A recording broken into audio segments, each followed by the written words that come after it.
You are in deep shit, girl. My goodness, what a loving and nurturing environment for new mother Val that can be found in Huesera, the Bone Woman, written and directed by Michelle Garza Cervera. This is her feature film debut. She's done shorts before this. Also written by Avia Castillo in her feature credit. Screenplay advisor Patricio Saez, and the stars Natalia Solian as Val or Valeria or Valeria. Valeria, let me go, let me go. She's a new mother, nobody loves her. She's a new mother, being split into, sparing her baby from monstrosities.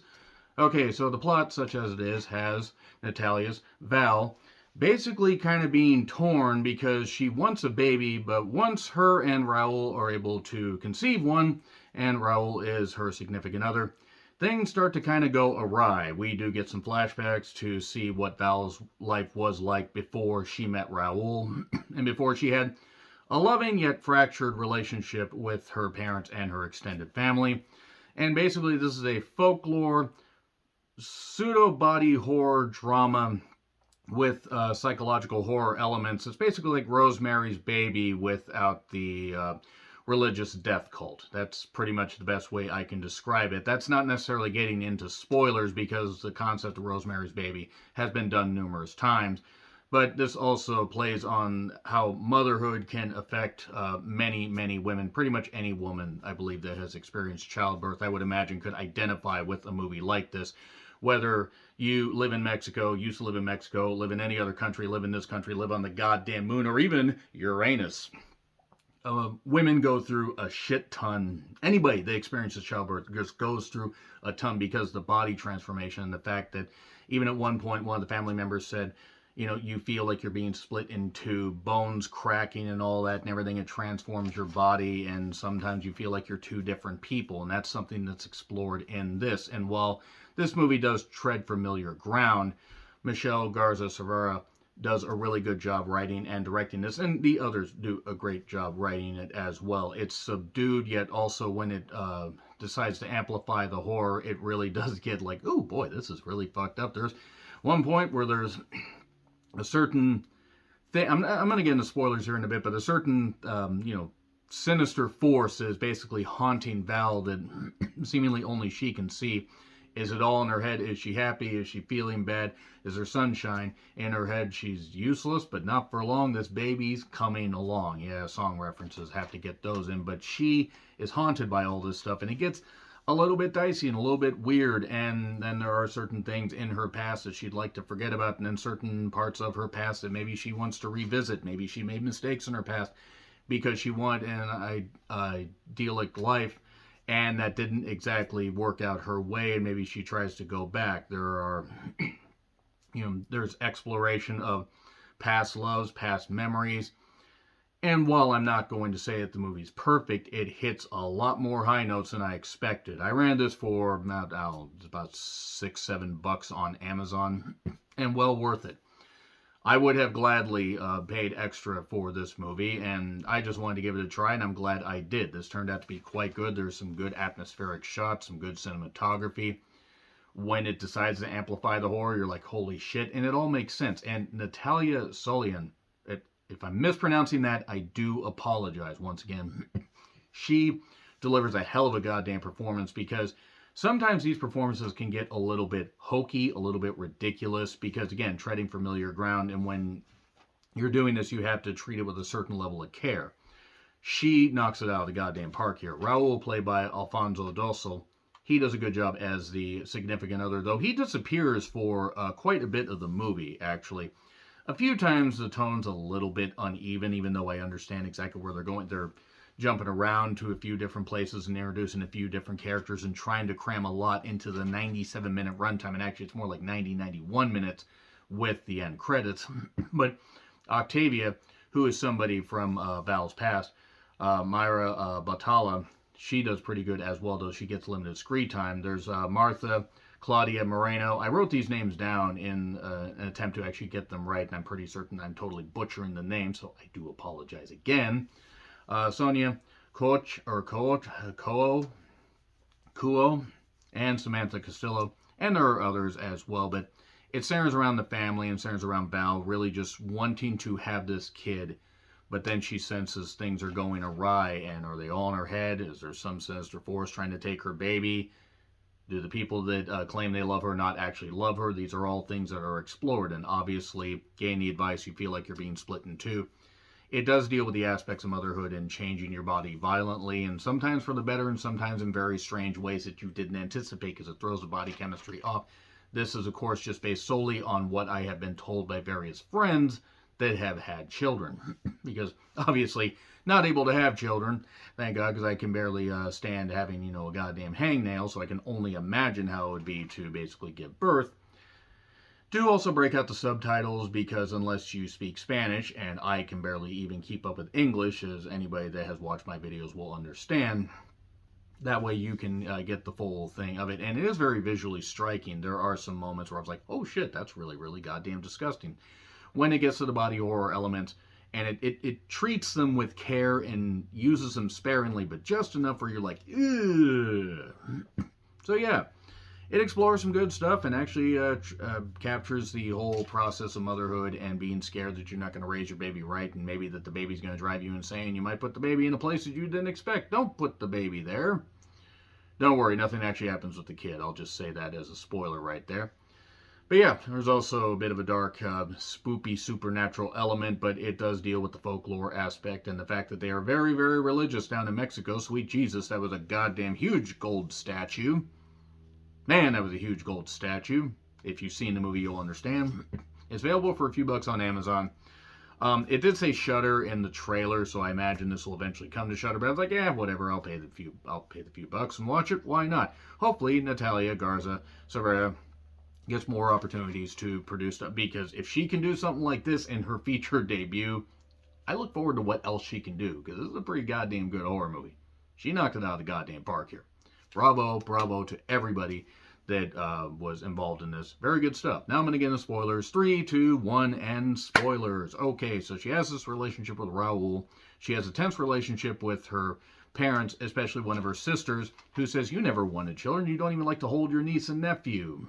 And then they kind of make fun of her because one thing from Val, because, sorry, I'm using the actual actor's name. Too many names, pal. Too many names, pal. So basically what ends up happening is Val has to confront the fact that, well, she was holding a baby, and then one time the baby tumbled down some stairs but landed on its feet, but then the baby was slow afterwards.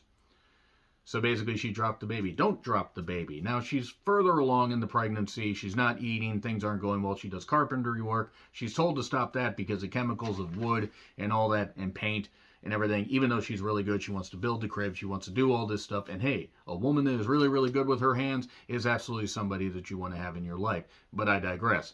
What ends up happening is Raul really wants to take care of her. It's not that he thinks she's an invalid, but he wants to be there for her. Then, a little bit after visiting the parents, Octavia comes in. Now, Octavia is somebody that knew Val earlier in life, and is a friend of hers. Okay, I'm just going to skip ahead here because I'm not going to get too far into details, but Val ends up seeing a lady jump to her death from like a second or third story, and her legs are all broken, and now she's called the Mangled Lady. At least that's what I'm going to call her. I imagine there's probably a Spanish version of it, and I don't really know. Maybe that's Huesera. Pretty certain I'm butchering this. Again, I apologize to any Hispanic fans or any fans of Mexican folklore that I am totally butchering here. She ends up, we end up at one point getting a tonal shift, and it turns out that her and Octavia were actually together in a previous life. Val even had short blonde hair, because Val either swings both ways or is trying to basically pretend that she's straight because she really wants a kid. They don't exactly explore that, but they also explore the fact that maybe she really always loved Octavia. And even at one point, she gets together with Octavia during a time where Raul just basically vanishes out of the goddamn picture while pregnant. Okay.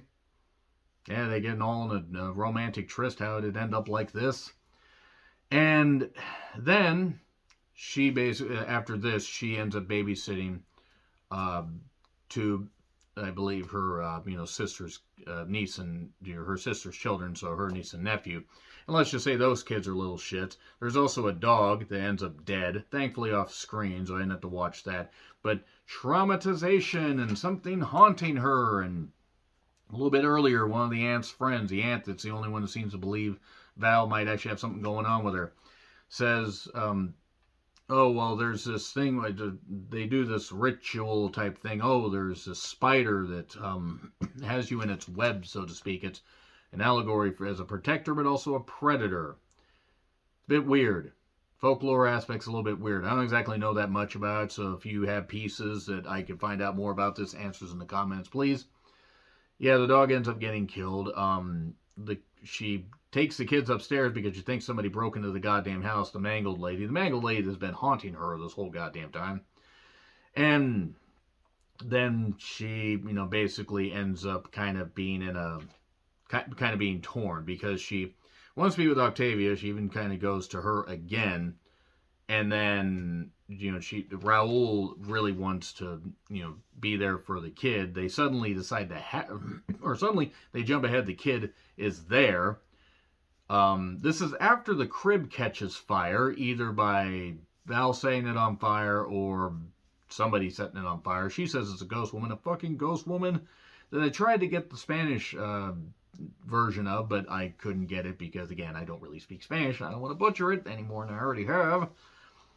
And then she ends up needing help after her baby gets born because she's basically torn, psychologically damaged.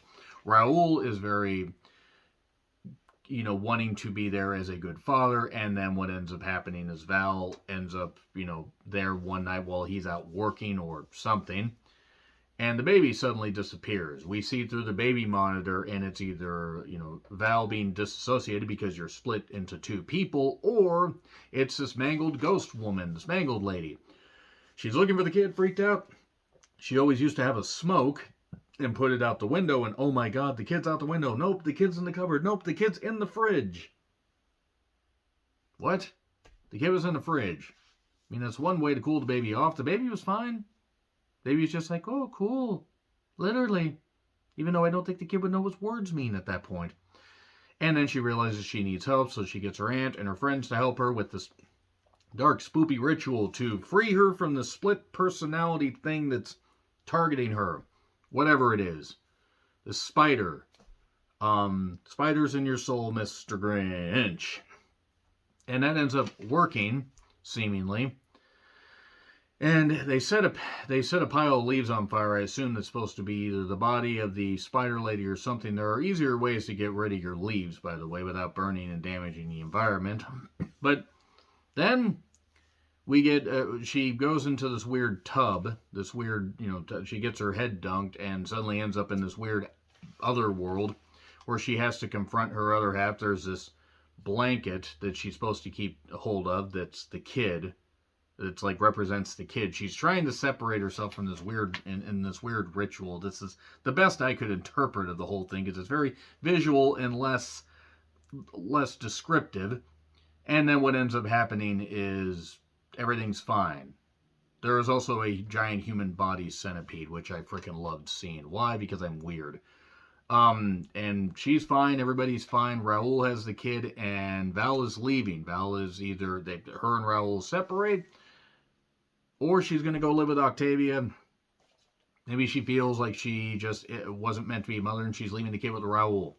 There are questions that are left here at the end, at least questions that I had.